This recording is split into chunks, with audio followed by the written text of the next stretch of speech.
திடீர்னு பார்த்தா நாங்கள் வண்டி ஓட்டின்னு வந்துட்டுருக்குறோம், சாமி வருது.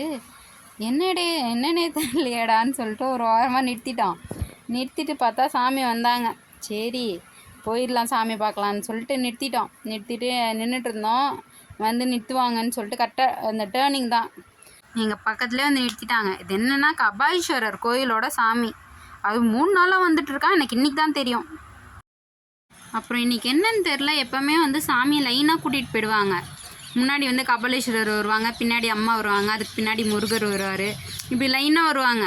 இன்றைக்கி பார்த்தா 3 பேர் லைனாக நிறுத்தி வைக்கிறாங்க. நிறுத்தி வச்சு எலுமிச்ச பழம் சுற்றி போட்டாங்கன்னு நினைக்கிறேன். அதுக்காக லைனாக 3 பேர் எடுத்துகிட்டு வந்து நிறுத்துறாங்க. அது கொஞ்சம் டிராஃபிக் ஆகிப்போச்சு. எங்களை வேறு அப்படி நகருங்க இப்படி நகருங்கன்ட்டாங்க.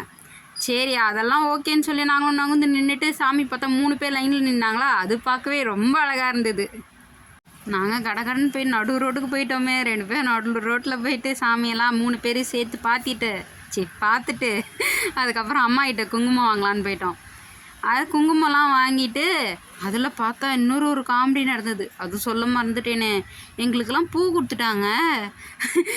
எப்போவுமே கொடுக்க மாட்டாங்க. இத்தனைக்கும் அவ்வளோ முடி வச்சுருக்கும் போதெல்லாம் கொடுக்க மாட்டாங்க. இன்றைக்கி சோதிக்கிறதுக்குன்னே கொடுத்துட்டாங்க.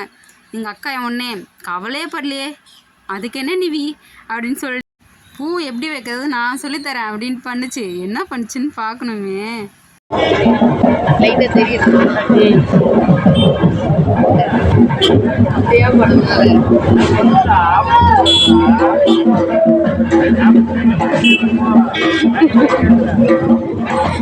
அப்புறம் எங்கள் அக்கா ஐடியாவே நானும் ஃபாலோ பண்ணிவிட்டு 2 பேரும் வச்சுட்டு கிளம்பிட்டோம்.